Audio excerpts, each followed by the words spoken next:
मागेल त्याला सौर पंप या योजनेअंतर्गत आपल्याला अर्ज कसा करायचा आहे ते आज आपण बघणार आहोत. सगळ्यात अगोदर तुम्हाला गुगलवरती महाडिस्कॉम हे सर्च करायचं आहे. त्यानंतर सगळ्यात अगोदर जी सगळ्यात पहिली लिंक येईल महावितरणची त्यावरती क्लिक करायचं आहे. त्यावरती आल्यानंतर मित्रांनो या ठिकाणी असा पोर्टल ओपन होईल. या ठिकाणी जर इंग्लिश कम्फर्टेबल असेल तर ठीक, नाही तर मराठी करून घ्या. मराठी केल्यानंतर मित्रांनो अशा पद्धतीने तुम्हाला 3 पर्याय दिसतील: ग्राहक, पुरवठादार आणि कर्मचारी सुविधा. तर याच्यामध्ये आपण ग्राहक आहोत त्यामुळे ग्राहकावरती क्लिक करायचं आहे.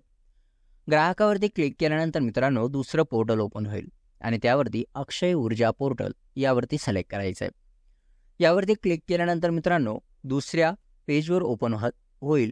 असे 3 ऑप्शन आपल्याला यासमोर येतील. रूफटॉप असेल, मुख्यमंत्री सौर कृषी वाहिनी योजना 2.0, मागेल त्याला सौर कृषी पंप. तर ही योजना आपल्याला पाहिजे असेल तर त्यावरती क्लिक करायचं. त्यावरती क्लिक केल्यानंतर मित्रांनो स्पेशल अजून एक पेज ओपन होईल ज्यावरती असे वेगवेगळे ऑप्शन्स मेनूज तुम्हाला दिसतील. त्यामधून तुम्हाला लाभार्थी सुविधा यावरती क्लिक करून पहिला जो अर्ज करा यावरती क्लिक करायचा आहे, कारण आपण फ्रेश अर्ज करणार आहोत. त्यावरती अर्ज करा या ऑप्शनला क्लिक करायचं आहे. त्यावरती क्लिक केल्यानंतर मित्रांनो असा एक फॉर्म तुमच्यासमोर येणार आहे जो की इंग्लिशमध्ये असणार आहे. तर तुम्हाला याची लँग्वेज, याची भाषा जर चेंज करायची असेल तर वरती क्वेश्चन मार्क आहे त्या ठिकाणी क्लिक करून तुम्ही याची भाषा बदलू शकता. तर मित्रांनो अशा पद्धतीने हा फॉर्म आहे आणि सगळ्यात अगोदर तुम्ही बघू शकता की पैसे भरून प्रलंबित कृषी पंप जोडणी ग्राहक तपशील. मित्रांनो जर तुम्ही पैसे भरलेले आहेत आणि तुमची कृषी पंप अजून आलेला नाही तर त्या ग्राहकांसाठी आपल्याला इथे क्लिक करायचं आहे आणि हा फॉर्म तुम्हाला भरायचा आहे. अर्जदाराने या अगोदर महावितरणच्या म्हणजे या ठिकाणी जो आहे अर्ज तुम्ही केलेला आहे, पैसे भरलेले आहे, पण तुम्हाला सौर पंप मिळालेला नाही, कृषी पंप मिळालेला नाही, त्यांच्यासाठी या बॉक्समध्ये जे आहे तुम्हाला क्लिक करून हा फॉर्म जे आहे भरायचा आहे. त्यामध्ये करायचं काय, तुम्हाला तुमचा ग्राहक नंबर जो आहे तो तुम्हाला या ठिकाणी लिहायचा आहे. जो ग्राहक नंबर तुम्हाला रजिस्ट्रेशन नंतर मिळाला आहे त्यानंतर तो भरल्यानंतर तुम्हाला पूर्ण डिटेल तुमची या ठिकाणी ऑटोमॅटिकली रिफ्लेक्ट होणार आहे. तुम्हाला कोणत्याही प्रकारे स्वतःची माहिती या ठिकाणी टाकायची गरज नाही आहे. मित्रांनो आपण नवीन अर्ज भरतोय त्यामुळे हे रिफ्रेश करा आणि एक नवीन अर्ज जो आहे तो कसा भरायचा तो आपण याच ठिकाणी बघूया. खाली दुसरं ऑप्शन असणार आहे अर्जदाराचे वैयक्तिक आणि जमिनीचे तपशील. तर मित्रांनो या ठिकाणी आल्यानंतर तुम्ही पहिलं बघू शकता ऑप्शन आधार नंबर. या ठिकाणी आपल्याला आधार नंबर टाकायचा आहे. त्यानंतर समोर योजना जी आहे ती समोर ऑटोमॅटिक रिफ्लेक्ट होणार आहे. त्यानंतर आपल्याला जिल्हा सिलेक्ट करायचा आहे आणि या ठिकाणी कोणता जो जिल्हा तुमचा असेल त्या ठिकाणाहून तुम्ही सिलेक्ट करून घेऊ शकता. त्यानंतर तालुका सिलेक्ट करायचा आहे. त्यानंतर गावाचे नाव, इथं तालुका बघा, तालुका सिलेक्ट केल्यानंतर इथे गावाचे नाव येणार आहे. आपल्याला गावाचे नाव सिलेक्ट करायचे आहे. आपण बघूया इथे जिल्हा सिलेक्ट करून बघूया पुन्हा एकदा. जिल्हा आपण एक कोणताही जिल्हा एक एक्झाम्पलसाठी घेऊया. जिल्हा सिलेक्ट केल्यानंतर तुम्ही तालुका सिलेक्ट करून घ्यायचा आहे जो तुमचा तालुका आहे.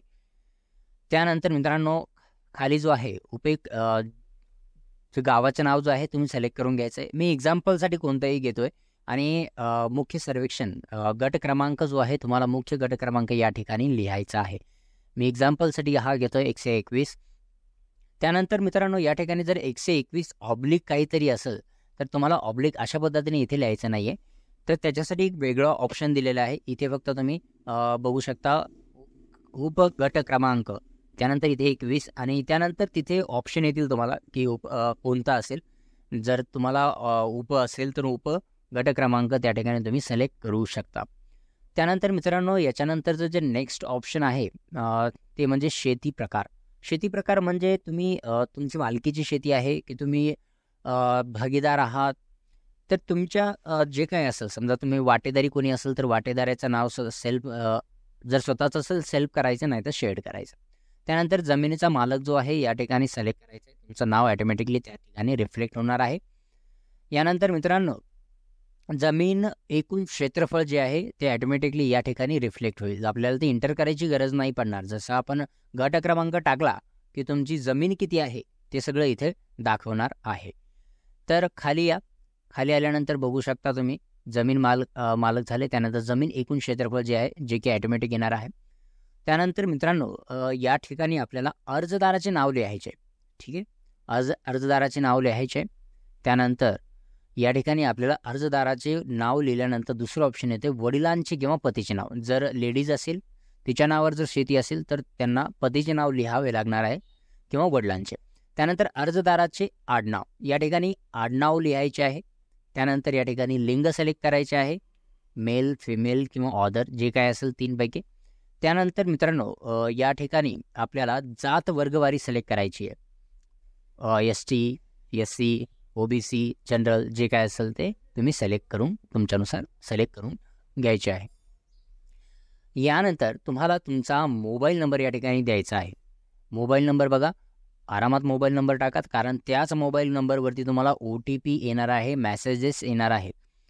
त्यानंतर ईमेल ID जो आहे टाकला तरी चालेल, नाही टाकला तरी चालणार आहे.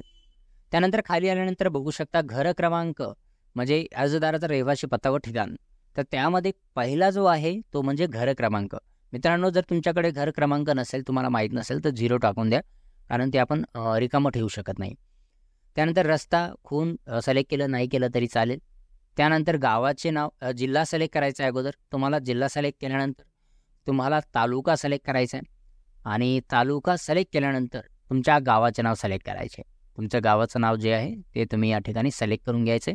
त्यानंतर पिनकोड तुमच्या गावानुसार जसा गाव सिलेक्ट केलं तसं पिनकोडचे ऑप्शन तुमच्यासमोर येतील आणि त्यापैकी तुम्हाला सिलेक्ट करून घ्यायचं आहे.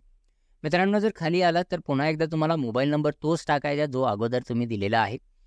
या ठिकाणी मोबाईल नंबर जो अगोदरचा दिला आहे तोच या ठिकाणी टाकायचा आहे. त्यानंतर STDचं काही गरज नाही आहे, नाही टाकला तरी चालेल, मोबाईल नंबर आपण दिलेला आहे. त्यानंतर या ठिकाणी वरती पॅन कार्ड बघा, पॅन कार्ड आहे या ठिकाणी, त्या ठिकाणी नाही टाकलं तरी चालतं. खाली आलात जलस्रोत आणि सिंचन माहिती. आता जलस्रोत म्हणजे काय, तर आपल्याला पाणी कशातून मिळतं, तर हे 3 प्रकार आपल्याकडे नॉर्मली असतात. वेल म्हणजे विहीर, बोरवेल आणि शेततळे. तर या 3 पैकी जे काही तुमच्याकडे असेल, तुमच्याकडे विहीर असेल विहीर सिलेक्ट करायची आहे, तुमच्याकडे बोरवेल असेल तर बोरवेल सिलेक्ट करायचा आहे. त्यानंतर मित्रांनो या ठिकाणी आपल्याला सिंचन प्रकार म्हणजे आपण कोणत्या पद्धतीने शेताला पाणी देतो. एक आहे ठिबक सिंचन म्हणा, तुषार सिंचन म्हणा आणि मायक्रोमध्ये येईल ते. आणि त्यानंतर ओपन म्हणजे मोकळं पाणी देतो आणि पाईप म्हणजे पाईपनं पाणी आपण छेड्याने पाणी जे आपण शेताला देतो. तर आपल्याला जे ऑप्शन आपल्याला सुटेबल आहे जे आपण वापरतो ते सिलेक्ट करायचं आहे. त्यानंतर पाण्याची गुणवत्ता कशी आहे, पाणी खारं आहे चांगलं आहे त्यापैकी त्यापैकी सिलेक्ट करून घ्यायचं आहे. जरा सॉफ्ट असेल सॉफ्ट, हार्ड असेल हार्ड. त्यानंतर जलस्रोत खोली फुटामध्ये. आता समजा तुमच्याकडे विहीर आहे, किती फूट आहे ते तुम्ही या ठिकाणी टाकायचं आहे. जलस्रोत जे आपण सिलेक्ट केलं आहे, जर तुमची विहीर असेल तर विहीर तुम्ही टाकू शकता. त्यानंतर समजा बोरवेल असेल तर बोरवेल तुम्ही या ठिकाणी लिहू शकता. यानंतर मित्रांनो जे काही फुटामध्ये तुमचं जलस्रोत आहे त्या पद्धतीने टाकून झाल्यानंतर या ठिकाणी 2 ऑप्शन असे येतील, पावसाळी हंगामात जलस्रोत खोली फूटमध्ये. म्हणजे हे टाकलं काय नाही टाकलं काय सेमच आहे, काय गरज नाही आहे, नाही टाकलं तरी काय हरकत नाही आहे. विद्यमान शेततलाव आहे की नाही ते सिलेक्ट करायचं आहे, असेल तर हो, नसेल तर नाही म्हणून सिलेक्ट करायचं आहे. त्यानंतर मित्रांनो या ठिकाणी खाली कृषी तपशील आपल्याला लिहायचं आहे. कृषी तपशील म्हणजे पिकाचं वर्गवारी आपण कसं करतो, म्हणजे पीक कोणतं घेतो ते आपल्याला सिलेक्ट करायचं आहे. खरीप मागील वर्षी कोणतं घेतलं होतं, खरीप घेतलं, रब्बी घेतलं. त्यानंतर मागील वर्षी जे आहे पिकसंख्या, पिकाची संख्या म्हणजे आपण किती पिकं घेतली बाबा, 2 घेतली, 3 घेतली, बॅक टू बॅक जे आपण म्हणतो ते किती घेतली. जसं आपण सोयाबीन झाली की हरभरा पेरतो किंवा बाजरी पेरतो, तर त्या हिशोबाने. त्यानंतर पिकाचा प्रकार शेवट ते शेवटचा वर्ष, एका वर्षामध्ये तुम्ही किती घेतले, रब्बी घेतलं, खरीप घेतलं, त्या हिशोबाने तुम्ही सिलेक्ट करू शकता. त्यानंतर मित्रांनो दुसरं ऑप्शन येतं आपल्याला, अगेन सेम संख्या लिहायची, किती पिकं घेतले ते. या ठिकाणी तुमच्या हिशोबाने 1, 2, 3 जे असेल ते तुम्ही सिलेक्ट करू शकता. नंतर सध्या तुमच्याकडे विद्यमान पंप तपशील म्हणजे सध्या जो पंप आहे का तुमच्याकडे, असेल तर हो म्हणायचं, नसेल तर नाही म्हणायचं. जर हो म्हटला तर एवढे सगळे ऑप्शन तुम्हाला भरण्यासाठी आहेत, नाही म्हटला तर हे सगळे ऑप्शन्स गायब होतील. तुमच्या हिशोबाने तुम्ही सिलेक्ट करायचे. त्यानंतर मित्रांनो आवश्यक पंप तपशील, म्हणजे तुम्हाला जो पंप पाहिजे त्याच्याविषयी माहिती तुम्हाला या ठिकाणी भरायची आहे. तर आवश्यक पंप प्रकार कोणता आहे, DC असेल. त्यानंतर आवश्यक पंप श्रेणी, म्हणजे तो वॉटरच असेल. हे दोन्ही डिफॉल्ट असतील. त्यानंतर आवश्यक पंप उपप्रकार. आता उपप्रकार म्हणजे काय, सबमेरिसल, मर्सिबल. तर आता सबमर्सिबल म्हणजे जो पाण्यात राहतो आणि सरफेस म्हणजे जो जमिनीवर राहील. म्हणजे जो पाण्यात, ज्याला आपण पाणबुडी वगैरे म्हणतो ते, आणि दुसरं म्हणजे सरफेस, जी मोटर आपण वरती ठेवतो पाण्याच्या बाहेर ती. तो तुमचा प्रकार निवडायचा आहे. त्यानंतर HP मध्ये तुम्हाला सिलेक्ट करायचं आहे. 3 ऑप्शन असतील तुमच्याकडे, 3 HP, 5 HP, 7.5 HP. तर याच्यामधून एक सिलेक्ट करून घ्यायचं आहे आपल्याला. तुमच्या क्षेत्रफळानुसार सुद्धा तुम्हाला ऑप्शन येतील. जर समजा क्षेत्रफळ कमी असेल तर तुम्हाला 7.5 HP येणार नाही एखाद्या वेळी, आणि जरी आलं तर तुम्ही सिलेक्ट करायचं असेल सिलेक्ट करून घेऊ शकता. त्यानंतर मित्रांनो, यानंतर आपल्याला सगळ्यात ऑप्शन जे आहे ते म्हणजे काळजीपूर्वक भरवायचं म्हणजे बँक तपशील. तुम्हाला खाते नंबर लिहायचा आहे. त्यानंतर खातेधारकाचे नाव लिहायचे आहे. त्यानंतर IFSC कोड लिहायचा आहे. IFSC कोड लिहिल्यानंतर बँक तपशील शोधावर क्लिक करू शकता आणि ॲटोमॅटिकली बाकीचे ऑप्शन तुम्ही या ठिकाणी बघू शकता. मॅन्युअली ॲटोमॅटिकली जर नाही आले तर मॅन्युअली तुम्ही या ठिकाणी भरायचे आहेत. त्यानंतर मित्रांनो, MICR कोड. आता MICR आणि IFSC कोड जे आहेत ते तुम्हाला पासबुकवरती मिळून जातील. पासबुक एकदा पहिल्याच फ्रंट पेजवर तुम्हाला त्याचे हे दोन्ही कोड जे आहेत त्या ठिकाणी डिटेलमध्ये दिलेले असतात. तर तुम्ही ते भरायचे आहेत. यानंतर घोषणापत्र. तर हे जे घोषणापत्र आहे व्यवस्थित वाचून घ्यायचं आहे मित्रांनो. आणि आपल्याला या ठिकाणी बघू शकता, हे जे रिकामा बॉक्स दिसतोय त्या ठिकाणी तुमचा गट क्रमांक येणार आहे. सर्वे क्रमांक, गट क्रमांक त्या ठिकाणी येणार आहे, जो तुम्ही फॉर्ममध्ये अगोदर भरलेला आहे. ठीक आहे, तो तिथे येणार आहे. त्यानंतर मित्रांनो, हा पूर्ण वाचून घेतल्यानंतर तुम्ही या ठिकाणी वरील माहिती मला समजली असून, मला समजावून देण्यात आली असून त्या ठिकाणी क्लिक करायचं आहे. मी भरलेला फॉर्म तपासला आहे आणि मी सहमत आहे की एखादा अर्ज सबमिट केल्यानंतर बदलता येणार नाही. तर अशा पद्धतीने त्या ठिकाणी दिलेलं आहे. त्यानंतर कागदपत्रे कोणती अपलोड करायची, जी 500 KB मध्ये आपल्याला PDF फॉर्ममध्ये अपलोड करायची आहे मित्रांनो. काय, 500 KB. पहिलं जे आहे ते म्हणजे 7/12 उतारा. आता 7/12 उतारा जे आहे आपल्याला या ठिकाणी द्यायचा आहे. त्यानंतर मित्रांनो, जर 7/12 उतारामध्ये त्या ठिकाणी जर कोणी भागीदारी असेल तर तुम्हाला त्याचं न हरकत प्रमाणपत्र म्हणजे NOC तुम्हाला या ठिकाणी द्यावे लागणार आहे. आणि तेही 200च्या बॉन्डवरती लिहून द्यावं लागणार आहे. ठीक आहे, तर NOC आपल्याला लागणार आहे, लक्षात ठेवा.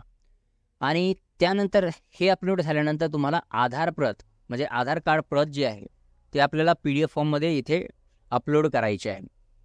आणि त्यानंतर रद्द झालेला धनादेश म्हणजे चेक जो आहे, कॅन्सल चेक आपल्याला या ठिकाणी द्यायचा आहे, किंवा बँकचे पासबुक ते द्यायचे आहे. त्यानंतर चौथा आहे पासपोर्ट आकाराचा छायाचित्र, ते आपल्याला या ठिकाणी द्यायचं आहे. आता इतर कागदपत्रेमध्ये लागू असल्यास, आता बघा, पाणी प्रभावित क्षेत्र असल्यास तुम्हाला संबंधित खात्याचं जे आहे न हरकत प्रमाणपत्र दाखला जो आहे या ठिकाणी द्यायचा आहे. त्यानंतर शेतजमीन, शेत, विहीर, पाण्याचा पंप सामायिक असल्यास इतर भागीदाराचे ना हरकत प्रतिज्ञापत्र या ठिकाणी द्यायचे.